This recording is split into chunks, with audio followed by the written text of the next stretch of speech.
historia que motiva, historia activa, donde la historia cobra vida. Afamado escritor nacional, Francisco Ortega, el cual, aparte de ser escritor, eres periodista, ¿cierto? Editor, guionista chileno, ha trabajado en varias revistas, en varios periódicos también, en su especialidad, y actualmente posee un sinnúmero importante de obras, ya sea de narrativa gráfica o literaria, ficción, historia. Bien, yo realicé una presentación para más o menos ir guiando la jornada de hoy día, pero obviamente ustedes, a los alumnos, ¿verdad? Si tienen preguntas, las van registrando en el chat, y ahí Yerko seguramente va a ir guiando también para que puedan intervenir en algún momento los que quieran también hacer las preguntas por el micrófono, ¿ya? Así que agradecer a Francisco también por su tiempo para estar con nosotros hoy día. Francisco, vamos a comenzar con la siguiente imagen y quiero que le cuente a los chiquillos cuál es la importancia de la siguiente imagen o de las personas que aparecen en la siguiente imagen para ti. Fundamental. El superhéroe es una... Yo soy muy fan del cómic y coleccionista de superhéroes desde chico. Cuando yo era niño llegaban a Chile las revistas de la editorial Novaro, que era una editorial mexicana que traducía todos los cómics Marvel y DC incluso también, más DC que Marvel, al español. Y eran esos los cómics que llegaban a kioscos. Eran unas revistas chiquititas y de alguna manera yo aprendí a leer con historietas, ¿no? Con las Novaro, que eran Batman, Superman, también con el Mampato. Y los superhéroes son personajes súper relevantes culturalmente. De alguna manera es muy... Cuando uno mira la historia del siglo XX, la aparición de los superhéroes coincide con una época muy parecida a esta.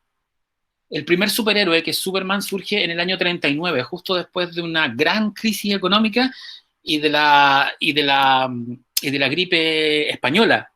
Entonces, quizás saliendo de esta pandemia y saliendo de la crisis económica que todos vaticinan que viene, quizás tengamos una horneada de nuevos personajes o un nuevo tipo de superhéroes, porque en la ficción reacciona a las crisis. Es muy interesante eso. Y de hecho, en la historia de la ciencia ficción y de la fantasía, uno puede ver qué ocurre en el mundo para saber qué tipo de personajes van a salir. Quizá va a haber una pregunta más adelante sobre Star Wars, pero así como un prólogo, Star Wars es fruto de una crisis económica, política y social muy importante en la década de los 70, como los superhéroes Marvel son fruto de una crisis económica, social y política muy fuerte en la década de los 60, y los superhéroes DC, que son los originales, Superman, Batman y la Mujer Maravilla, es una respuesta a una crisis social, económica y política muy importante en la década del 30. Entonces, estamos en un periodo de crisis y es muy probable que cuando esta crisis sanitaria y económica se supere, tengamos alguna respuesta a través de la ficción y de la cultura pop. Y sobre los personajes que tienes ahí en pantalla, evidentemente como que el favorito de todos, y me incluyo, creo que es Batman, que además es un personaje que tiene un trasfondo shakespeariano muy interesante. Es básicamente es un personaje que tiene una tara psicológica evidente de solo verla. O sea, es un millonario que se viste de murciélago para paliar criminales por las noches. Pero a mí el que más me interesa, fíjate, que es Superman. Porque Superman es otro arquetipo. Es un inmigrante, es un personaje que busca la aceptación se siente raro. Y esa es la razón por la cual se convierte en superhéroe. Hay Humberto Eco en un ensayo que se llama Apocalípticos Integrados. Hay una diferencia entre Batman y Superman que es muy interesante. Se tiene que Batman es Batman y su identidad secreta es Bruce Wayne, mientras Superman es Clark Kent y su identidad secreta es Superman. Entonces, esa es la diferencia entre los dos personajes, y a mí me parece que son los dos personajes más emblemáticos y más importantes de los cuales surge todo lo que hoy día conocemos como Marvel, como DC, porque es la luz y la oscuridad. Un personaje tiene los colores de la bandera de Estados Unidos, rojo y azul. No tiene blanco, pero tiene amarillo, porque el amarillo es el color del sol, es un dios solar, mientras Batman es un ser que se viste de noche y tiene una luna con un murciélago en el pecho, o sea, representa las dos caras de una misma moneda. Frank Miller lo dice, o sea, ambos personajes viven en dos ciudades imaginarias, Metrópolis y Gotham City, que básicamente es Nueva York, solo que una es Nueva York de día y otra es Nueva York de noche. Entonces hay un montón de simbolismos muy, muy interesantes y que tienen incidencias políticas, sociales y económicas. No son personajes que están ahí, que son harto más que solo dibujos. De hecho, uno puede decir cuánto vale Superman, la marca Superman, y se encuentra que el precio de Superman como registro, como marca registrada, es casi más caro que la deuda externa de Bolivia. Entonces, uno entiende ahí que este tipo de personajes, que los personajes de la cultura pop son harto más que solo dibujos para vender juguetes.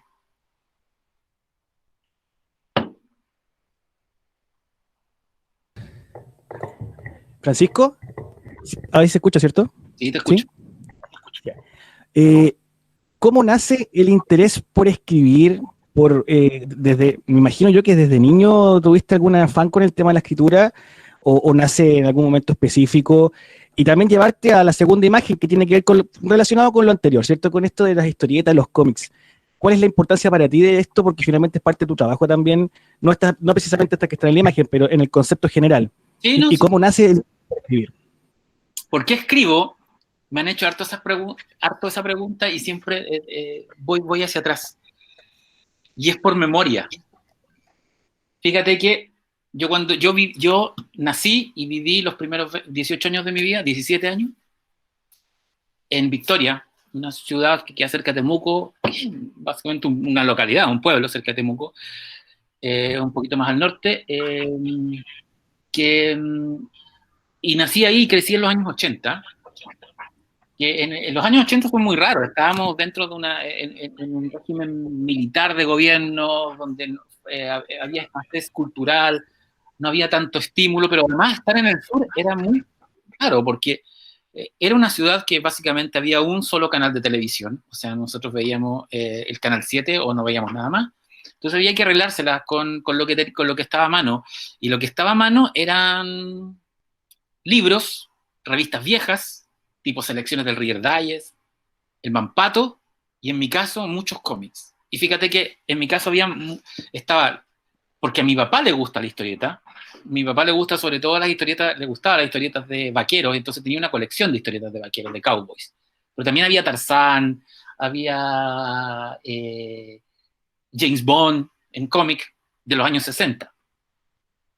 Mi familia, por parte materna, es evangélica. Es de la Iglesia Alianza Cristiana y Misionera, y mi abuelo era hermano anciano de la Iglesia Alianza Cristiana y Misionera, por lo tanto, él viajaba mucho a Cleveland y a Nueva York, y traía de regalo, nos traía de vuelta revistas de historietas que Marvel hacía para la Iglesia Evangélica gringa, y era como historias de la Biblia en cómic. Entonces, también fue parte de mi educación leer esas historietas.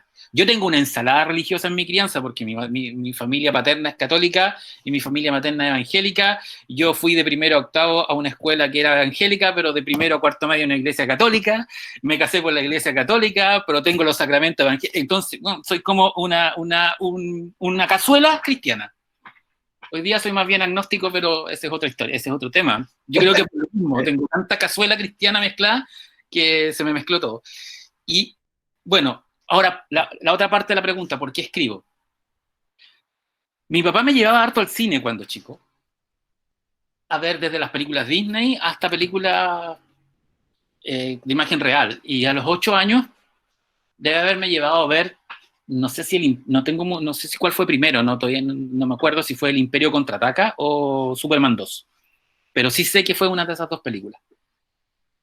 Y para que la película no se me olvidara, porque además era una época que hoy día no sé, un chico de 13 de 10 años va a ver Avengers al cine y llega a la casa y se mete a internet y en YouTube tiene 10.000 trailers para que la película no se le olvide. Pero en esa época uno iba a ver una película al cine y además que el cine en mi pueblo era de viernes, sábado y domingo, y después la película se iba al cine de Temuco y no volvía más. Entonces, tú la veías esa vez, era caro ir al cine y además no la podías, tenías que esperar 6 años hasta que la dieran en televisión, si es que acaso la daban en televisión. Entonces, para que a mí no se me olvidara lo que yo veía y lo que yo leía, yo escribía en un cuaderno resúmenes. ¿Por qué lo hacía? Por 2 razones. Una, que las dos son bien divertidas. El chico que sabe dibujar puede dibujar las naves de Star Wars y no se le olvidan. Yo dibujo, como todos los niños dibujábamos, pero no tan bien. Por lo tanto, lo que hacía era escribirla, de qué se trataba la película para que no se me olvidara. ¿Por qué lo hacía? Fíjate que yo creo que lo hacía porque en mi casa había una nana que ayudaba porque mis papás trabajaban los dos, entonces yo llegaba del colegio, de la escuela a las 2 de la tarde, 2:30 de la tarde, y la señora Tina me esperaba con el almuerzo y estaba mirando las teleseries mexicanas. Y yo vi en alguna teleserie mexicana la siguiente historia, de que un personaje tenía un accidente y perdía la memoria y se le olvidaba todo. Y eso me causó un trauma infantil muy raro, y yo no quería que lo que me estaba pasando se me olvidara. Y para evitar que las cosas se me olvidaran, las empecé a escribir. Y así empecé a escribir resúmenes de las cosas que me gustaban en cuadernos para que no se me olvidaran. Y me empezó a gustar escribir.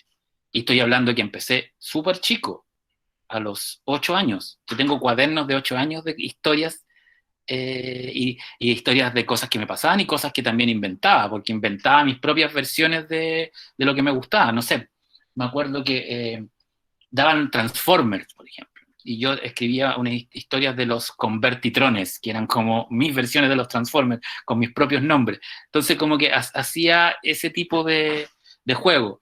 Y también coleccionaba noticias raras que aparecían en los diarios, de ovnis, de monstruos, esas cosas, y las pegaba en cuaderno para tener como material para esos mismos cuentos que escribían y que después empecé a regalar. Yo no vengo de una familia de dinero, entonces hubo un momento en que hubo una crisis económica muy grande en mi casa, cuando yo tenía como 9 o 10 años, y yo lo que le regalaba a mi hermana y a mis primos eran cuentos de Navidad, cuentos de cumpleaños, y así fui escribiendo, y ahí comencé, no sé, pues después comencé a ganar concursos de composición, concursos de la Semana de Victoria de mi pueblo. Lo gané 6 años seguidos. Había un concurso de composición sobre la historia de Victoria. Lo gané séptimo, octavo, primero, segundo, tercero y cuarto medio. Era como ya, para quien no participe más. Entonces era como que después gané, cuando estaba en tercero medio, gané mi primer concurso nacional, que fue el Año Internacional del Espacio, que había que escribir una especie de composición sobre el futuro de la humanidad en el espacio. Y yo, en lugar de escribir una composición, escribí un cuento sobre la primera misión espacial chilena. Y ese fue mi primer premio nacional y como una de las primeras veces que vine a Santiago. Está tercero o segundo medio, no me acuerdo el año, en qué año, pero fue por ahí. Francisco, y bueno, para contextualizar también a los chiquillos, para que vean el salto que diste de escribir cuando eras chiquitito, este libro que tengo acá en mis manos, que es tu joya, yo creo que es tu joya, ¿cierto? ¿En qué edición va ya? Ese libro va en la edición 17 y ha vendido 80.000 ejemplares. ¿Puedes repetir la cifra, por favor? Está publicado en todas partes, en toda América. ¿Cuál era el número, me dijiste? 17 ediciones y 80.000 ejemplares. 80.000 ejemplares. O sea, pasamos desde tu infancia, ¿cierto?, a escribir estos cuentos de Navidad, a vender 80.000 libros, y a nivel latinoamericano, porque creo que en Argentina está también entrando fuerte, y Colombia, si no me equivoco, también. Colombia, México, básicamente todo lo que es Hispanoamérica, desde Estados Unidos latinos hasta Chile y España.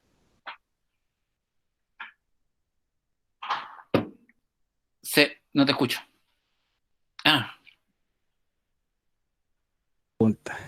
Esto de las novelas o la narrativa gráfica, las novelas gráficas, que finalmente, si tú les puedes explicar a los chiquillos de qué se trata esta una novela gráfica y por qué también tu énfasis en trabajar con ella. a ver, la novela gráfica es cómic, historieta. La palabra en español es historieta. En inglés se le dice cómic, en brasileño se le dice fumetti, en francés se llama bande dessinée, en japonés es manga, perdón, en portugués es fumetti, no, es cuadriños, y en italiano es fumetti, pero es historieta. Todo se llama historieta. Cuando dicen, no, esto es un cómic y esto es una historieta, no. La palabra en español es historieta. La historieta tiene varios formatos de publicación. Una es la tira cómica, que es la que vemos en los diarios, que son 4 viñetas. El otro es el comic book, que es el formato típico norteamericano de los cómics de superhéroes, que son revistas con corchetes de 24 páginas. Está el formato europeo, que es un álbum, que es grande, tiene 48 páginas. Está el manga, que es el formato tradicional japonés, que es en blanco y negro y tiene entre 300 y 700 páginas. Y está la novela gráfica, que la novela gráfica, su origen es en el año 78, cuando editores norteamericanos dijeron cómo podemos meter las historietas en las librerías tradicionales y en las editoriales tradicionales. Agarremos una historieta y la metemos en un libro. Y así nace la novela gráfica. Es decir, todas las novelas gráficas son cómics, pero no todos los cómics son novelas gráficas, porque hay comic book, hay tiras cómicas, hay manga, etc. Y de los que están aquí presentes, porque hay más, ¿cierto? Pero de estos de acá, ¿tienes algún regalón tú o alguno de ellos que te signifique otra cosa mayor que los demás? Por ejemplo, no sé, Alex Nemo, Mochadik. A ver, el horror de Berkov no es gráfico, es novela tradicional. 1899 es mi primera novela gráfica, pero es mi segundo cómic, porque el primer cómic fue La historia de Chile en cómic, que salió en las últimas noticias. Y 1899 fue mi primera novela gráfica. Y de todas estas que están acá, pero lejos, mi regalón es Mochadik. Mochadik es por un montón de razones. Por los premios que ha ganado, porque ha ganado premios en Chile, ganó el Consejo Nacional del Libro el año 2013, y es primera vez que una historieta se gana ese premio, que es el más importante que se da en Chile. En Argentina tiene un premio muy especial, tiene el premio a Mejor Novela Gráfica Extranjera del año 2014, y le ganamos, porque es trabajo de 2 personas, con Gonzalo y Martínez, que es dibujante, le ganamos a Batman y a Walking Dead. Y no deja de ser heavy, sobre todo para los fanáticos del cómic. Así que, y en México ganó también un premio que era mejor publicación juvenil sobre temas ecológicos. ¿Por qué para mí Mochadik es tan importante? Aparte de los premios, aparte también de que es un libro que, después de Logia, es el libro más vendido, y tiene un récord que es súper heavy. Mochadik es la novela gráfica latinoamericana con ventas más altas después de Mafalda. En Colombia es bestseller y nunca hemos sabido por qué. Con Gonzalo. En Colombia vende más que Batman. Es una cuestión muy rara. ¿Por qué para mí es importante Mochadik? Porque Mochadik es una obsesión de infancia. Yo leí en la revista Mampato, siendo niño, Moby Dick, que estaba resumida, y para mí Moby Dick era una fantasía de Herman Melville, la historia de una ballena blanca, hasta que un día, cuando tengo como 10 o 12 años, voy a visitar a una tía, a unos tíos abuelos tíos de mi mamá, en el sur. Ellos eran ferroviarios, la tía era dueña casa, él era el jefe de estación de Pitrufquiano, y en esa casa había muchas revistas antiguas, revistas Selecciones del Reader Digest, no sé si se acordarán a alguien de acá, pero era una revista muy popular, de hecho fue una revista extremadamente popular en el mundo. Y fíjate que yo en una revista de esas que estaba en un baño, me encuentro con un ejemplar de Selecciones del Reader Digest que era del año 57, y en esa revista venía un reportaje que se llamaba Yo maté a Moby Dick. Y dije, a ver, espera, a ver, se supone que Moby Dick era una ballena inventada por Herman Melville. Y leo el reportaje, claro, cuenta la historia de un ballenero norteamericano que arponea un cachalote blanco. Moby Dick era un cachalote de esa especie de ballena, en las Islas Azores. Cuenta esa historia y después el artículo termina diciendo que las ballenas blancas, los cachalotes blancos no son inusuales, son bastante frecuentes, y siendo el más famoso de los cachalotes blancos, Mocha Dick, avistado en el siglo XIX en las costas de Chile, frente a la isla Mocha, y que inspira a Moby Dick, y que inspiró a Herman Melville a escribir Moby Dick. Y yo decía, a ver, espera. ¿Me están diciendo que el monstruo marino más famoso de la literatura es chileno y nadie cuenta esa historia? Y a mí siempre me causó dolor de cabeza que nadie contara esa historia, porque los chilenos somos súper chauvinistas, que Robinson Crusoe está inspirado en un náufrago de la isla del mismo nombre, hasta que qué sé yo, hay un actor chileno en Star Wars, en el Mandalorian, siempre es como noticia que Chile esté. Pero acá había un artículo en una revista internacional diciendo que el monstruo marino más famoso de la literatura era chileno y no me lo enseñaban en ninguna parte. Y de verdad a mí eso me extrañaba mucho. Cuando yo entré a hacer la práctica al Mercurio, el año 97, una de las primeras cosas que hice fue meterme a documentación del Mercurio y a ver si alguien había escrito algo, y me encontré que en 100 años de prensa chilena se habían escrito solo 3 artículos sobre el origen chileno de Moby Dick, en la revista El Domingo del Mercurio en la década del 60, Edwards Bello en la década del 40, y un par de artículos en la década del 70, y además hay un libro que escribió un historiador de Concepción, que trató de reconstruir la historia de la ballena blanca en la Bahía de Concepción, pero un libro más bien académico donde no había pasado nada.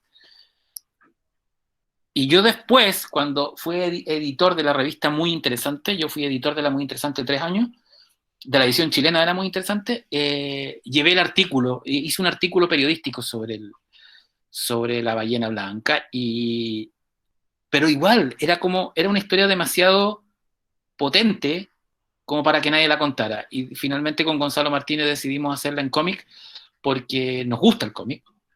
Él es dibujante de historieta y es un homenaje también al Mampato.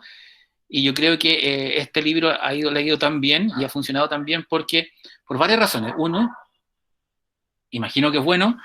Dos, tiene esa cosa de revelar una historia secreta de Chile, que es que el origen de la ballena más famosa de la literatura está en un hecho real acontecido en Chile en 1821, que además se vincula con un mito mapuche, en la cual las ballenas blancas de la isla Mocha son las que transportaban el alma de los guerreros. Entonces hay una cuestión ahí donde se cruza todo. Y por eso yo, de todos estos libros que les tengo mucho cariño, yo a Mocha Dick creo que es el libro en general de todos los que he escrito al que le tengo más cariño.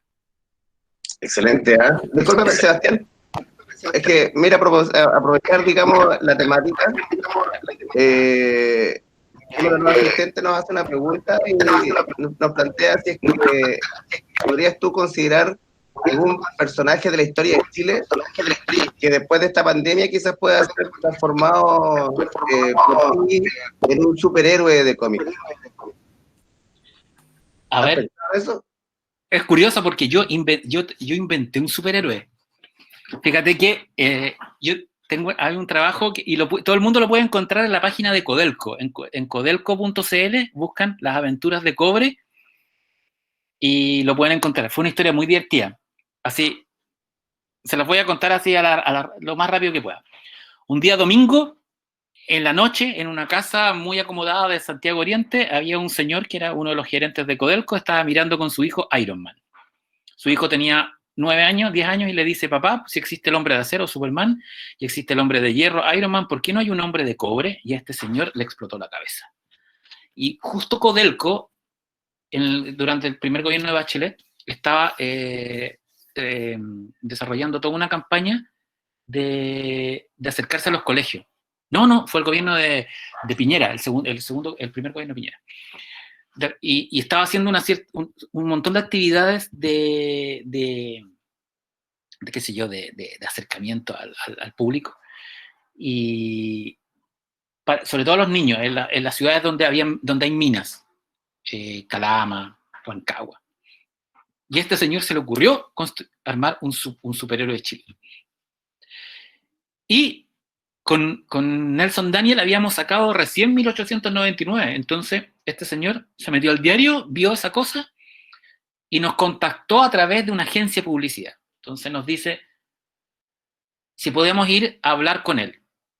Y nosotros partimos con Nelson, y de repente la reunión era en el piso 12 del edificio institucional de Codelco, con el ministro de Minería, con toda la gente importante que el sueldo a Chile, y nos quedan mirando y nos dicen, ¿qué son los superhéroes? Y nosotros comenzamos a hablar una cuestión muy parecida a lo que yo dije, los superhéroes, pero así improvisados, y nosotros nosotros pensábamos que nos íbamos a reunir con alguien de prensa de Codelco, no con los jefes de Codelco. Y de repente nos dicen, ¿y se puede hacer un superhéroe institucional de Codelco? Sí, se puede. Algo así como un Capitán Cobre. Y yo le digo, no, pues cobre, a secas. Y el gerente Codelco dice, eso, cobre a secas, hagamos a cobre. Y después hagamos la película. Y después nos dice, ¿y cuánto nos cobran por esto? Y claro, a uno nunca le enseñan a cobrar, y yo creo que con Nelson cobramos muy poco. Igual pagaron bien. Y les hicimos una serie de historietas, diseños de personajes.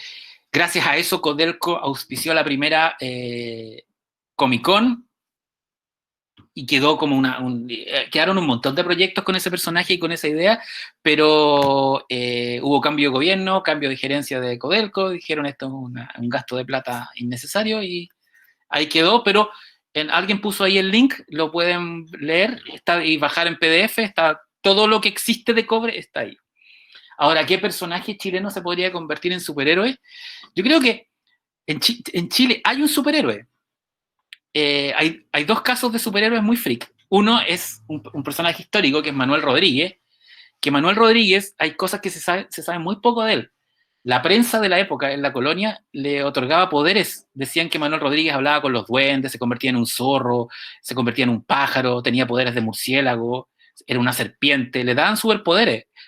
Si uno busca los relatos de la época de la Reconquista y la Independencia, Manuel Rodríguez era las hazañas que se cuentan de él deben haber sido el 10% de lo que inventaron de él. Por eso hay historiadores que sostienen incluso que Manuel Rodríguez no existió. Me explico. Que Manuel Rodríguez, como personaje, sí existió, el amigo de los Carrera, pero que todas sus hazañas fue un invento, una especie de guerra psicológica, de figura psicológica para levantar la moral del pueblo, porque cuando uno revisa lo que se decía de Rodríguez en la época, era que tenía poderes extraordinarios. Y otro personaje, que es un personaje real, que es un caso único en el mundo, y que yo lo cuento en el libro Dioses Chilenos. En el año 47, un técnico eléctrico chileno llamado Antonio Dueville sufrió una descarga de rayos X de 240.000 voltios en el Hospital San José de Santiago. Para que se hagan una idea, una persona muere en la silla eléctrica con 25.000 voltios. Esta persona recibió 250.000 voltios. Se le quemó el cuerpo entero, mudó la piel, quedó sin pelos en el cuerpo, se le curaron las enfermedades que tenía, incluida la diabetes, y quedó con una cicatrización acelerada. Yo lo entrevisté cuando él tenía 90 años, 5 años antes de que muriera, y se hacía corte en la mano y me decía, espera, y a los 40 minutos tenía la mano cerrada.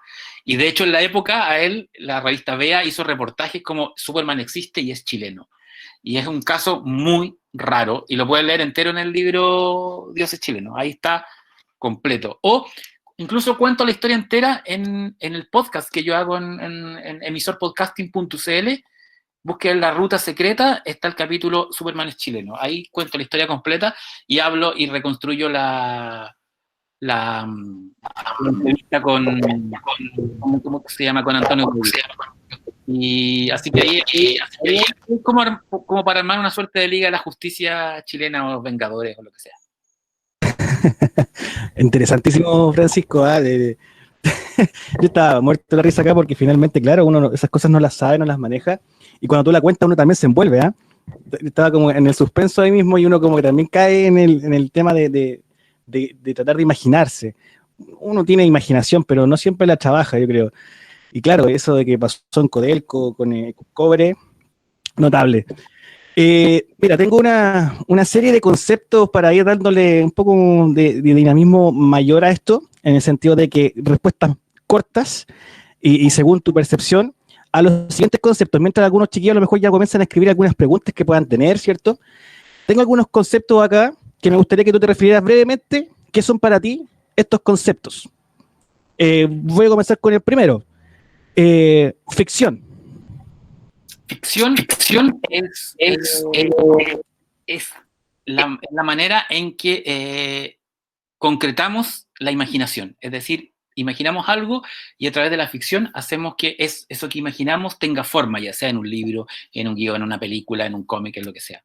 Es lo que agrupa, es una forma. Perfecto. A ver, vamos a la siguiente. El mito. El mito es lo que nos da identidad como raza humana. Es la base de todo. La creación del mito es lo que crea incluso la literatura. Mira, los animales, digamos los mamíferos avanzados, primates, caninos, cetáceos, se conmueven con la música. Pueden mirar una pintura, pueden ver una fotografía. Lo único que nos diferencia de los mamíferos es arte y expresión. Lo único que nos diferencia de los mamíferos superiores es que ellos son incapaces de inventar, de explicarse el mundo a través de historias. Y el mito es la explicación del mundo a través de una historia. Imagino yo que un cavernícola en el lejano pasado vio un relámpago y trató de encontrar una explicación al relámpago y se le ocurrió que en la nube vivía alguien o algo que mandaba ese relámpago. E inventa un mito que después se convierte en religión y que luego se convierte en literatura y que luego se convierte en fantasía y que luego se convierte en todo. Pero el mito es la base fundacional, yo creo que es la base fundacional de la cultura como la entendemos. Francisco, y mira, a propósito del mito, hay una asistente de una de las personas que está con nosotros, Lourdes Yáñez, parece que es estudiante nuestra, y ella nos pregunta si es que has tenido tú la oportunidad de escribir sobre la recta provincia o sobre Chiloé o sobre la mitología de la isla de Chiloé. Sobre la mitología de la isla de Chiloé, yo tengo 2 libros, Dioses chilenos y alienígenas chilenos, pero en alienígenas chilenos hago le busco una suerte de explicación ovni a la mitología chilena. Y sobre la recta provincia lo tengo en un libro infantil que es Max Urdemales y la recta provincia, que es la segunda parte de las aventuras de Max Urdemales. Pero desde la ficción, no desde la investigación. Creo que hay buenos trabajos desde la investigación sobre la recta provincia. Sergio Fritz tiene un libro muy bueno sobre la recta provincia. Hay mucho material al respecto. Y yo una vez fui a Chiloé a dar una charla y un personaje se acercó y me dejó un papel que no me metiera con la recta provincia porque lo iba a pagar duro y me dio miedo. Ouch. Es para asustarse. Sí. Otro concepto a propósito de lo que estamos conversando, historia. Historia es el gran relato, es la gran novela colectiva de una región, de un país, de un continente. ¿Por qué? Porque la historia es una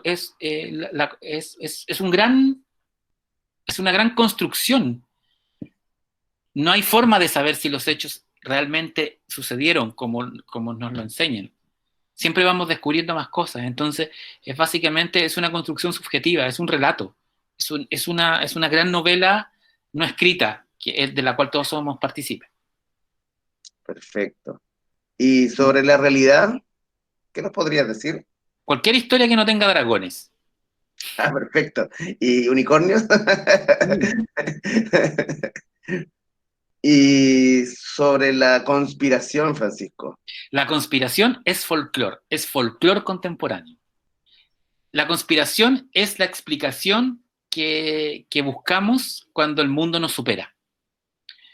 Alan Moore, que es un autor que a mí me gusta mucho y que escribe de conspiraciones, lo dice perfecto en una frase. Dice, no hay alienígenas en el Área 51, no hay reptilianos en la Casa Real inglesa, no hay una conspiración judía controlando la economía mundial, no hay un nuevo orden mundial tirando los hilos del mundo. Lo único que hay es un mundo caótico para el cual necesitamos explicarnos y por eso inventamos que hay una mente maestra controlándolo todo. Pero la conspiración es folclore contemporáneo. Mira, te lo digo con un ejemplo súper simple. El mito el mito folclórico del Trauco es exactamente igual a la conspiración de las abducciones extraterrestres. Solo que uno es folclore y otro entra en el mundo de la conspiranoia. Pero es la misma idea. Un ser extraño de baja estatura, medio deforme, que aparece en las noches y entra a las casas, visitas nocturnas y viola jovencitas. Según la conspiración, para crear una raza híbrida y gobernar el mundo en secreto, según el folclore, es una explicación para los embarazos adolescentes. Pero finalmente, ahí tienes una conspiración que sirve para encubrir o para darle una explicación sobrenatural al abuso, como el mito del Trauco hace lo mismo, pero a través del folclore. La conspiración es folclore contemporáneo. Perfecto. O sea, en el fondo es la misma raíz, ambas ideas. Y las conspiraciones han estado desde siempre, desde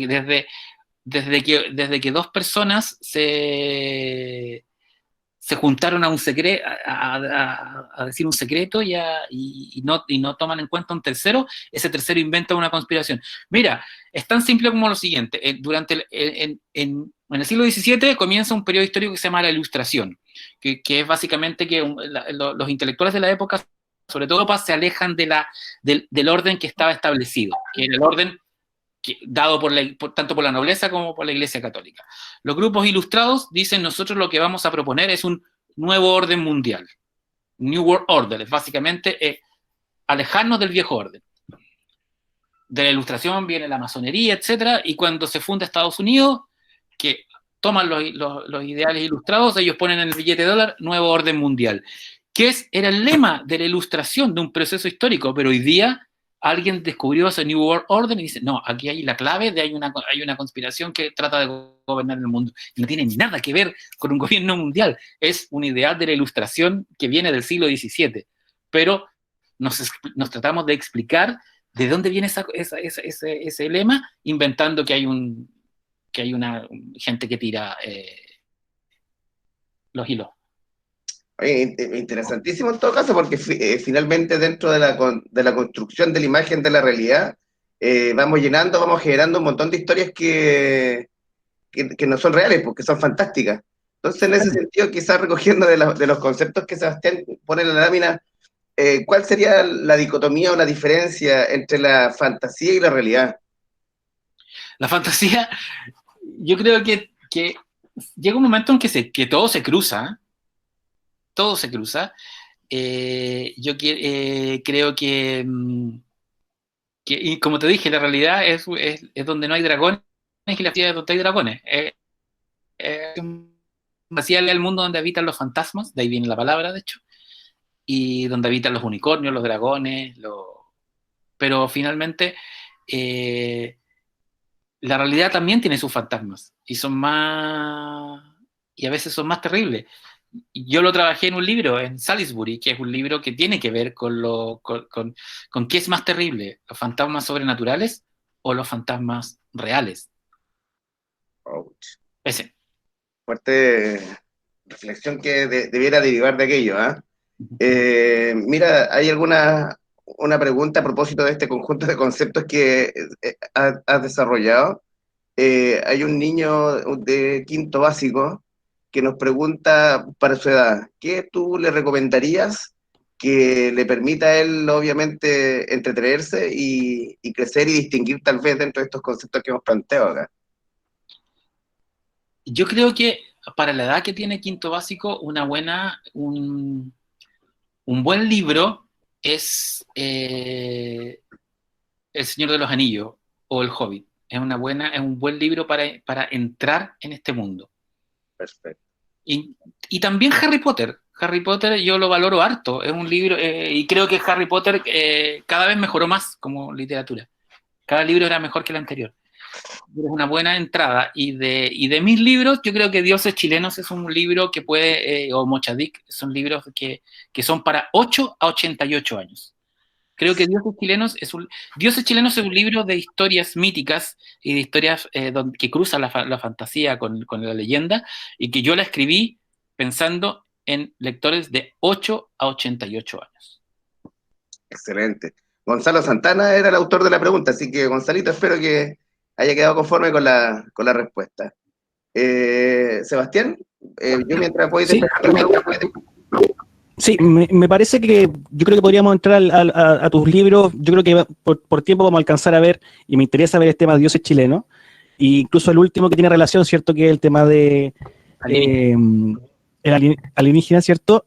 Chilenos, y después darlo el salto para ir finalizando con Logia, que es tu estrella ahí. Pero me interesa dioses chilenos y dioses alienígenas. Por favor, coméntanos un poquito mientras hay algunas preguntas que se van gestando ahí. Dioses Chilenos nace de un proyecto sobre... A mí me pidieron un libro de el año 2012 de Editorial Norma sobre los mitos chilenos para niños, porque no había libros sobre mitos chilenos, excepto los libros de qué sé yo, de Oreste Plat, pero ya tienen unos años, ¿no? Y necesitaban un libro más moderno de mitos chilenos. Y cuando yo estaba trabajando en ese libro, me pegué un viaje a Escocia, y en ese viaje me compré un libro de Neil Gaiman que se llama Dioses nórdicos, mitos nórdicos. Y en ese libro, Neil Gaiman dice, escribí este libro para jóvenes que creen que Thor es un personaje de Marvel. Entonces yo dije, quizás no hay que hacer un libro de mitos chilenos solo para niños, sino hay que hacer un libro de mitos chilenos para niños de 8 a 88 años. Y cuando volví a Chile, tuve un accidente en el sur, me quebré la pierna y tuve que pasar mucho tiempo en cama recuperándome. Y en ese proceso yo fui dándole forma a construir este libro, donde lo que empezó como una recopilación de cuentos e historias orales de Chile se convirtió en una suerte de libro que mezcla la mitología con los misterios de Chile, porque es una aproximación a los mitos chilenos a través del periodismo, a través de gente que dice haber visto el Caleuche, gente que se perdió buscando la ciudad de los Césares. No es el mito de la ciudad de los Césares, sino es la búsqueda de la ciudad de los Césares. Y en ese sentido, este libro queda con una puerta abierta para una segunda parte, que se llamaba Demonios Chilenos, pero cuando yo estaba escribiendo Demonios Chilenos, en una conversación con mi editor, con Diego González, él me dice, tengo ganas de escribir un libro sobre ovnis, de publicar un libro sobre ovnis, y yo le doy nombres de algunos autores que podrían hacer el libro, y me dice, no sé, es que no quiero que sea un libro de ovnis como todos los libros de ovnis que hay, sino que vaya un poquito más allá, que tenga un cruce con el folclore. Y yo le digo, ya, Demonios Chilenos se ha estado transformando en un libro muy raro, porque en el fondo lo que tiene historias de gente que vio seres y criaturas extraordinarias, y que de alguna manera esto se cruza con el fenómeno ovni, porque tenemos en Chile la presencia del Anchimalén, que es un duende mapuche que básicamente es como un ovni. Entonces lo que podríamos hacer es mezclar el folclore con el mito y con la ufología en una suerte de libro que hace una aproximación al fenómeno alienígena, pero a través de la mitología. Y así fue como Demonios Chilenos se transformó en Alienígenas Chilenos, donde esta aproximación mitológica al fenómeno ovni está en los primeros 4 capítulos. El quinto es derechamente, que es el más largo, tiene que ver con ufología pura, es decir, está el caso del Cabo Valdés, que es el militar que es raptado por extraterrestres, supuestamente raptado por extraterrestres en 1977. Está una historia muy rara, pero muy, muy, muy rara, que yo la conocí gracias a JJ Benítez, que es que el día antes del atentado a Pinochet, en 1986, Pinochet está en su casa en el Cajón del Maipo y ve un ovni, y sus guardaespaldas se asustan y le disparan al ovni. Y es una historia muy rara. Hay una historia también que le sucedió al ex comandante en jefe de la Armada, Martínez Buch, cuando él era oficial del Cochrane, en un destructor, en 1969. Ellos persiguen y le disparan cargas de profundidad a un objeto submarino brillante que se movía muy rápido y que burló los radares y apareció en los radares de toda la Armada chilena.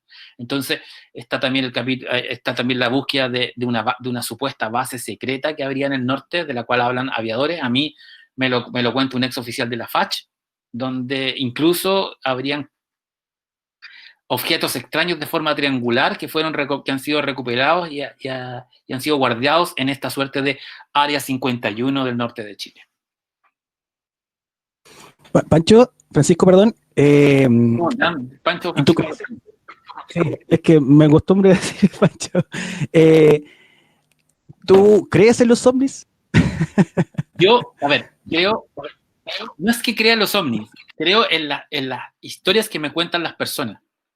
En Alienígenas Chilenos hay una historia que a mí cuando la reporté me dio mucho miedo, me daba miedo, que es la historia de 2 hermanas que vivían en el sector de Quinta Normal, y que ellas cuentan que cuando eran niñas, entre los 10 y los 11 años, se aparecían en su pieza unos seres pequeños que ellos describían de madera.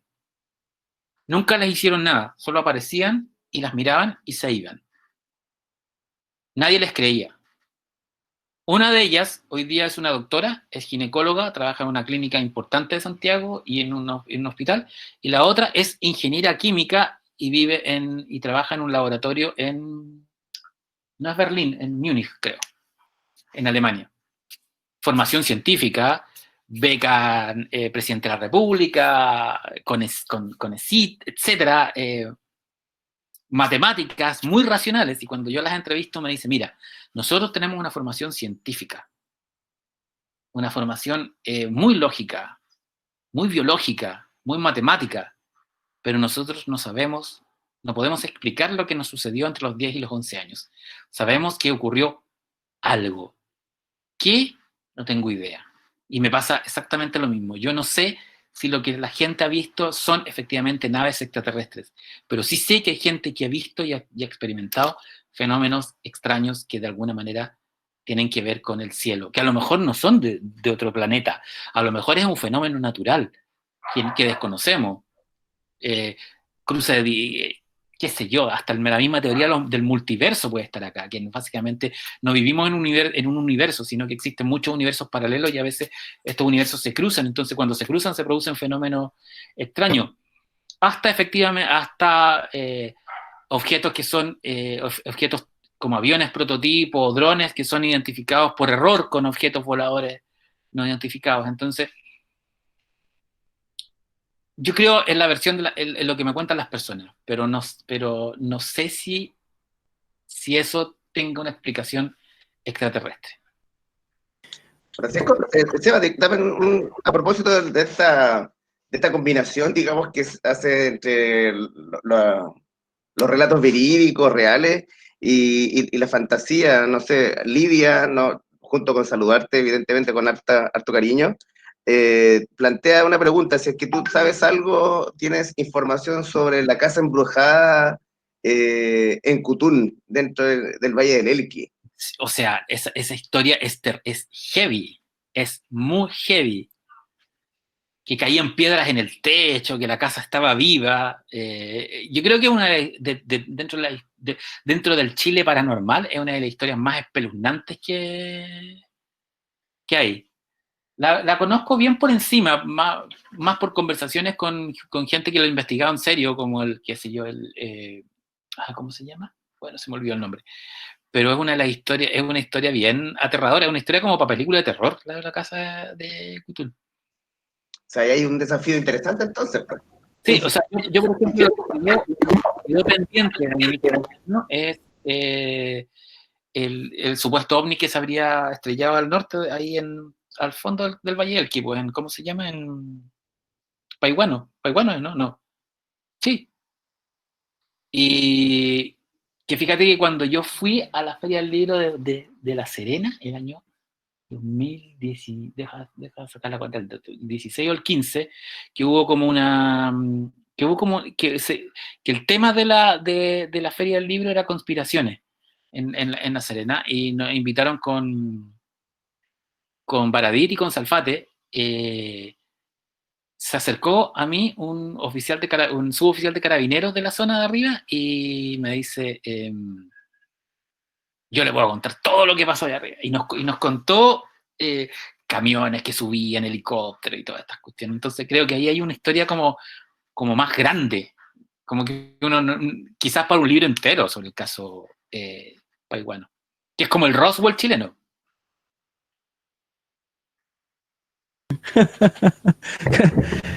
Mira, ahí dice la misma Lidia, nuestra querida colega de inglés, nos dice que el Cerro Mayoca se llama. Sí, ahí en sí. la entrada de Paihuano, sí. Así que, bueno, una historia que es digna a lo mejor de investigar, más nosotros que a lo mejor somos de acá, o alguno de los chicos a lo mejor se motiva después a seguir alguna investigación.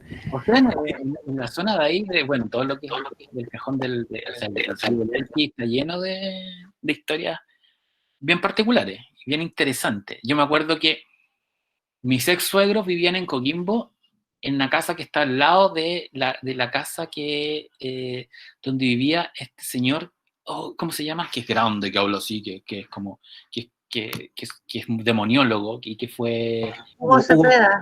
Hugo Cepeda. Eran vecinos de Hugo Cepeda.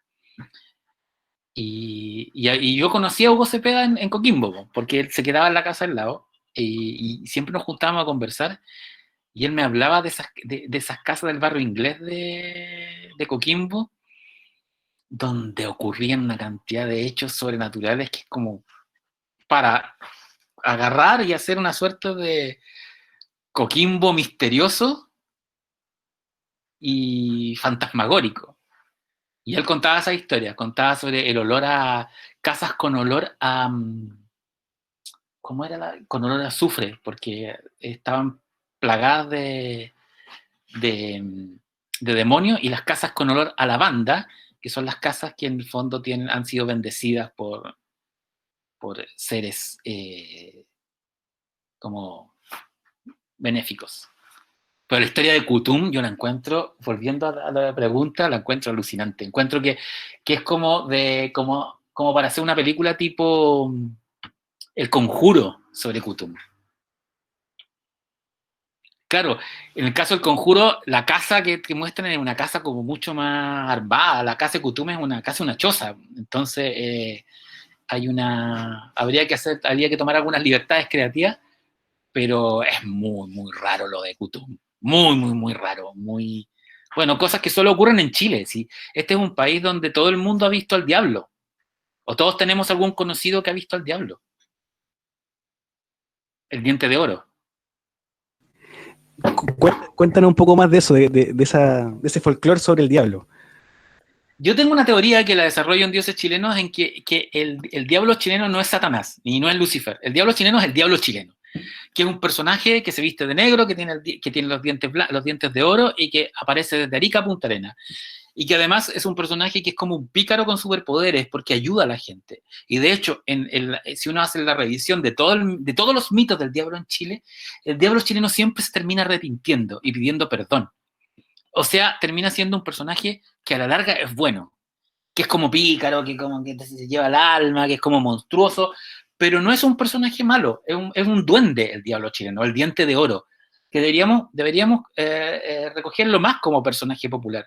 Creo que es el personaje mitológico, folclórico chileno que se repite más en todas las regiones. Y siempre es lo mismo, es un caballero vestido de negro con un diente o con todos los dientes de oro. Y muy elegante. El diablo chileno tiene todo mi respeto. Y esa historia de ese señor que como que le vende el alma al diablo, que llega como millonario a una ciudad y después Sí. la ciudad cae en desgracia. Sí, a Traillén. Esa historia, mis abuelos paternos son de Traillén y me contaban esa historia. Claro, es un señor que llega un día con mucha plata o sea, era de ahí, de una familia humilde. Él se va del pueblo y vuelve 20 años después multimillonario. Entonces la explicación que la gente da es que este personaje había hecho pacto con el diablo. Ahora, la historia de ese caballero que a mí me daba, pero terror cuando chico, es la que contaba la señora que hacía aseo, que iba a lavar y hacer aseo a la casa de mis abuelos en Traillén, que hacía el mismo trabajo en la casa de este señor. Que este señor siempre para la noche de San Juan, este personaje vivía solo, no tenía familia. Vivía solo con puros gallos y gallinas negras y perros negros. Entonces, todo aumentaba el mito. Pero este personaje, la noche de San Juan, pedía que le hicieran un estofado, que es la comida tradicional de San Juan, y que sirvieran 2 platos a la mesa. Uno para él y uno para su socio, a su derecha. Que lo dejaran servido y que se fueran. Y evidentemente ese socio no existía. Y a la mañana siguiente, cuando llegaban las empleadas o los empleados, había un plato que estaba comido y otro que estaba completo, pero que era para el socio invisible del cual hablaba este caballero. Yo creo que este caballero de verdad alimentaba su propio mito. Sí, claramente. Oye, si tenías esta historia del folclore y del mito, a todo esto, ¿qué pasa si algún día se comprueba un mito y se convierte y deja de ser un mito? ¿Pierde su gracia? Yo creo que la gracia de los mitos y de los misterios es que nunca se van a saber si la respuesta, la cuestión real. Ahí descansa la magia. Fíjate que el 2017, cuando yo fui a Europa, fui a Escocia, fui al lago Ness. Y recorrí el lago Ness con un señor que se llamaba el Nessie Hunter, que era un señor de... Ah, mira, alguien pone ahí, la ciudad de Troya era un mito hasta que la descubrieron exactamente. Pero quiero ir a otro punto. Y recorrí el lago Ness completo con un señor que se llamaba Nessie Hunter, que arrendaba su bote y te contaba historias. Y después te dejaba en una casona que era el centro de estudios del monstruo del lago Ness, que era propiedad de un multimillonario que se ha dedicado a la vida a buscar a esta criatura. Y tú recorres esta casa completa y tienes las fotos, grabaciones, videos, etc. Y al final de la casa, que te cobran plata por hacerlo, y harta plata, porque los pueblitos que hay alrededor del lago Ness, que son 3, Fort Augustus, Drumnadrochit e Inverness es la ciudad grande, viven de esto. O sea, el lago Ness es un lago que la gente no se puede bañar porque no tiene playas, y es muy helado y es cortado a pique. Por lo tanto, el turismo es un turismo monstruoso. O sea, tú vas ahí y te venden muñecos, peluches, todo lo que tenga que ver con el monstruo. Y este señor, este señor que era el director del centro de estudio del lago Ness, te recibe al final y te dice, en el lago no hay nada. Yo he investigado 70 años el lago y no hay nada. Pero eso no es lo que importa. Después de que compraste todo. Lo que importa es después que te cobró y que te cobró te dice no hay nada, lo que importa es el misterio, el folclore y creer que hay algo en ese lago. Y es verdad. Finalmente esa es la gracia de los mitos, ¿cachai? Que viven mientras uno cree en las cosas. Evidentemente, como alguien recuerda aquí, hay mitos que terminan comprobándose, como lo de Troya, ¿no? Como que quizás es lo más emblemático, que todo el mundo pensaba que era una ciudad imaginada por Homero y que finalmente se encuentra ¿cómo se llama? Sus ruinas. Y vamos a seguir, o Machu Picchu, que era una ciudad perdida hasta que la encontraron. O el caso de la pirámide de Quetzalcóatl en México, que supuestamente era el gran templo perdido al dios Quetzalcóatl, que años se pensó que era un gran mito, hasta que alguien descubrió que el cerro de Cholula, donde está arriba la catedral de Cholula, no era un cerro, sino que fue cubierto por tierra y debajo había una pirámide. Entonces, como estamos, es súper bonito pensar en los mitos, se compruebe su existencia o no. Dice ahí una de las chiquillas de Historia Activa, Lourdes, que en el sur acostumbraban a velar 7 días por si el diablo tenía un pacto y venía a buscarlo antes de ser enterrado esta persona. Sí. En el sur, y sobre todo, existe esa tradición, y la otra tradición que existe, por lo menos en los velorios sureños, mucho más al sur de la Araucanía, es comer mucho en los velorios. Y de hecho se mataba un chancho en los velorios, y la gente iba a comer, y se abría la casa se abría el pueblo, etc. Entonces era un rito el demonio. O sea, perdón, el demonio, el velorio. Y hay tradiciones sureñas que dan mucho susto. Uno es esa, a mí me da susto, esa cosa de velarlo por 7 días esperando que el demonio no venga. Lo otro es cuando se tiene sospechas de que la persona hizo un pacto con el diablo, se entierra en alto, es decir, la tumba se construye como una suerte de escalones para poner el ataúd, no en la tierra, sino como en alto, porque lo que dicen los pactos es que cuando el demonio se lleva tu alma, cuando el personaje es enterrado.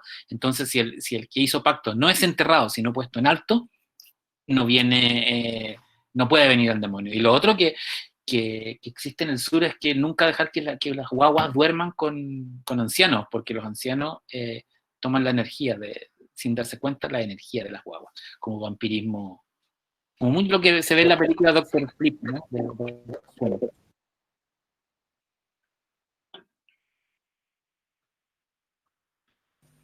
Ahí sí. Francisco, para ya ir terminando, ¿cierto? Para no abusar del tiempo, me gustaría que nos dieras una referencia de tu obra maestra, de tu libro más importante en cuanto a las ventas. Claramente, al parecer nos dejaste claro que Mochadik es el más significativo, pero Logia tiene otra significancia que tiene que ver con que se popularizó bastante en el mercado. Yo soy uno de los que lo tiene y lo he leído, ¿cierto? Cuéntanos un poquito, ¿cómo nace esto? ¿De qué se trata? Para que los chicos también sepan de qué se trata este libro. Mira, Logia, yo le tengo un cariño especial precisamente por todas las razones que tú dices que has listado, sumado también una razón muy concreta. Logia es mi AFP, es lo que me va a mantener en mi vejez. De hecho, las ganancias de Logia son muy por encima de lo que tengo ahorrado en la AFP. Así que, y eso me va a llegar hasta los 90 años y 70 años después de mi muerte a mi descendiente. No deja de ser. Logia nace, fíjate, yo había escrito la primera versión del verbo Kaifman, que se llamaba El número Kaifman, el año 2006. Y el número Kaifman era una novela, era un thriller, que a mí me lo encarga Editorial Planeta, porque había salido el Código Da Vinci, entonces todas las editoriales querían hacer historias como por el estilo, thriller de conspiraciones. Y yo en ese tiempo trabajaba en la revista Muy Interesante, y había escrito un artículo sobre el supuesto tesoro de Hitler que estaba perdido en el sur. Y eso es lo que yo desarrollé en el número Kaifman. Pero yo sentía que el número Kaifman, si bien era una novela thriller sobre misterio, que le fue súper bien también en su época, lo que desarrollaba era muy... si bien estaba en Chile, era un misterio que tenía que ver con nazis, o sea, no tenía que ver con nosotros. Y yo dije, si escribo una segunda parte, o sea, ocupo los mismos personajes para una suerte de secuela, tengo que encontrar un tema que tenga que ver directamente con la historia de Chile. Y comencé a buscar temas con la historia de Chile, y llegué a un primer concepto, que es el concepto de la Cuarta Carabela. Que básicamente la Cuarta Carabela es una historia que... es uno de los episodios misteriosos de la historia de la humanidad, que sostiene que en el viaje de Cristóbal Colón el viaje fue la Santa María, la Pinta y la Niña, las 3 carabelas que todos conocemos, más una cuarta carabela, cuyo nombre se me olvidó ahora, pero está en el libro, y que esa carabela habría traído algo súper importante desde Europa a América, y se habría perdido hacia el sur del continente, llegando más o menos a la zona de Argentina, donde habría desembarcado. ¿Qué traería esa cuarta carabela? La clave está en un hecho que nunca nadie ha podido explicar, porque es muy extraño. Las carabelas de Cristóbal Colón tenían pintadas en las velas la cruz de los templarios. Entonces, lo que habrían sacado, el descubrimiento de América habría sido en secreto una misión para sacar de Europa y traer al Nuevo Mundo, porque supuestamente Cristóbal Colón sabía que no venía a las Indias, sino que venía a América, el tesoro de los templarios, para sacarlo de Europa, para protegerlo de la iglesia y los enemigos políticos, y en ese tesoro vendría el Santo Grial, que el Santo Grial no es en la copa que todos entendemos, sino es el cadáver o de la Virgen o de María de Séforis, que es la Virgen María, o el cadáver de Jesús de Nazaret. Sabía que ese era el gran arco de la novela, pero yo tenía que meter eso en la historia de Chile. ¿Cómo meto eso en la historia de Chile? La culpa la tiene la historia de Chile en cómic, que es el cómic que yo hice para las últimas noticias y que pueden buscar en saladehistoria.cl. Ahí está la historia de Chile en cómic. Si entran ahí, fíjense en el capítulo 20. El capítulo 20 no tiene que ver con la historia de Chile. ¿Por qué no tiene que ver con la historia de Chile? Porque el capítulo 20 fue censurado por los asesores del Mercurio de la historia de Chile en cómic, que no querían que le diéramos tanta importancia a la masonería dentro del proceso de independencia de Chile. Y nos pidieron suavizar eso, y yo ahí dije, aquí hay un tema. A alguien no le gustan estas cosas o trata de ocultarlo. Y comencé a investigar sobre la Logia Lautarina. Que la Logia Lautarina es esta sociedad secreta fundada en 1897 en Londres por Francisco de Miranda, y en la cual formaron parte O'Higgins, San Martín, Sucre, Bolívar, los grandes padres de todo el proceso independentista latinoamericano, y a la cual le ponen Lautarina en honor a Lautaro, al caudillo mapuche Lautaro. ¿Cuál era el plan que tenía la Logia Lautarina? Que básicamente ellos querían una independencia global, no una independencia, no que Argentina, Chile, Perú estuvieran aparte, sino construir una suerte de Estados Unidos de América, todos los países juntos, como una especie de Estado confederado. Algo de eso se concretó cuando Bolívar en el norte de América une a Panamá, Colombia, Venezuela, las Guyanas, lo que son las Guyanas hoy día, Ecuador y el norte de Perú, en lo que se llama la Gran Colombia, que es lo más parecido a unos Estados Unidos de Latinoamérica que ha existido, que finalmente se derrumba en 1833 por líos internos. Pero sí, el sueño bolivariano que está mal dicho, que en el fondo es sueño mirandiano, porque fue Francisco Miranda quien lo imbuye. Lo más cercano es la Gran Colombia. Bueno, pero y ahí comencé a investigar a la Logia Lautarina, y comencé con amigos masones chilenos y argentinos, me pasaron documentos, y con eso fui armando una suerte de trama que uniera lo de la cuarta carabela con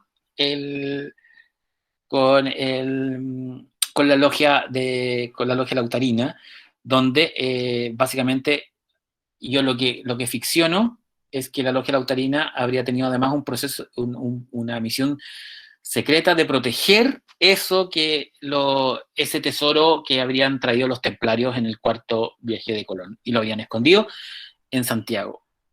Y ahí también está el tema de en qué lugar de Santiago lo escondieron, y fue el mismo año en que salió a la luz una teoría que llevan investigándose como de la década del 70, que Santiago nunca fue fundada, sino que Santiago, lo que hace Pedro de Valdivia es ocupar una ciudad que ya existía, que es la ciudad que era la capital austral del Imperio Incaico.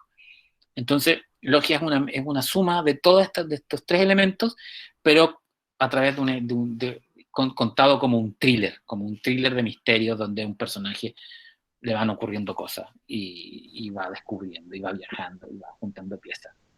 Y yo creo que funcionó tan bien, porque básicamente es una novela de misterio que usa la historia de Chile para armar el misterio, y eso no se había hecho. No, perfecto, sí, es muy entretenido el libro, a mí me gusta, porque finalmente uno que tiene relación con la historia, que es profesor de historia, ¿cierto? Lo va ahí haciendo enlaces, relacionando, te deja pensando muchas veces, te deja como en esa magia que también tiene estos relatos, estas narraciones dentro de lo que es, y le da otro condimento también a la historia, así que finalmente eso se valora muchísimo, Francisco. Tengo una última pregunta que está aquí en la presentación, como para ir cerrando, y felicitarte también por el exitoso libro y por tus libros, finalmente, ¿verdad? Que se han esparcido por Chile y Latinoamérica. Me gustaría solamente la primera, porque la segunda algo ya se habló, ¿cierto?, en los conceptos generales, pero ¿cómo tú motivarías cómo motivaría a Francisco Ortega a nuestros alumnos en la lectura y en la literatura? Ya sea escribir, a leer. Primero, a ver, si alguien quiere entrar a escribir o a la literatura, tiene que ser buen lector, el único secreto. O sea, no se puede escribir si no se lee. ¿Y cómo se lee? Encontrando tus propios libros, las cosas que a ti te gusta leer. Creo que hay un tremendo desafío para los profesores de lenguaje, sobre todo, de tratar de cambiar un poco esa cosa de lectura obligatoria por una lectura de placer, de que el niño, de que el alumno lean libros que les interese leer, que descubran su historia. Que si a un niño le gusta, por ejemplo, el fútbol, el profesor le diga, ¿sabes qué? Aquí hay cuentos de fútbol que puedes leer. Entonces, si le gustan los videojuegos, puede leer ciencia ficción. Si le gusta los superhéroes, puede leer cómic. Si le gusta la historia, puede leer libros de historia, puede leer mitos. Yo me he preocupado harto de eso en una serie de libros infantiles que tengo, que son los Max Urdemales, que básicamente son libros que a mí me hubiesen gustado leer a los 10 años, que es un chico de 13 años que defiende a vampiros y hombres lobos cuando tienen problemas legales. Él es un abogado de monstruos. Pero también es un libro que es bien tramposo, porque sobre esta anécdota ficción hay un trabajo sobre los mitos latinoamericanos a través de la figura de Pedro Urdemales. También es un libro que trata sobre la amistad, sobre la familia, un montón de temas que traspasan la ficción. Entonces creo que los niños no descubren solo lo que los libros, descubren solos lo que les gusta. Entonces, el trabajo que tienen los profesores y los guías, y desde los padres a los profesores, es tratar de buscar libros que le guste a un niño. Si a un niño le gustan los dinosaurios, tratar de encontrar libros sobre dinosaurios. Si al niño le gusta, qué sé yo, el fútbol, ya lo dije, puede leer cuentos de Soriano que tienen que ver con fútbol, o los de Hernán Rivera Letelier. ¿Y cuál es la importancia de la historia? Yo creo que sin la historia no tenemos identidad como nación. La historia es la autoayuda de los países, es lo que nos hace vernos al espejo y entender por qué los chilenos somos chilenos, por qué los peruanos son peruanos, por qué los argentinos son argentinos. Es el espejo que nos hace ver por qué somos quienes somos. Perfecto, Francisco, clarísimo. Yo creo que ese estímulo es necesario para los chicos. Son bastante lectores en nuestro colegio, varios y varias, así que eso también que los motiva a seguir en la lectura de como tú dices, de los gustos que tengan, ¿cierto? Y ahí está la misión del profe, de los papás, de hacerles llegar estos libros de una u otra manera. Me preguntaba un poquito más arriba para una niña de sexto básico, alguna recomendación o algunas recomendaciones generales en libros que tú puedas darle a los chiquillos de quinto, sexto, séptimo. Mira, de quinto a sexto básico, yo creo que de mis libros podrían leer Mochaví, el mismo Dioses chilenos y alienígenas chilenos, El Cáliz Secreto, que es de la misma línea de Logia y Andinia, pero es más de aventura, es más de misterios que novela histórica, propiamente tal. Salisbury es una buena novela también para esa edad, que es una suerte de Stephen King en Chile.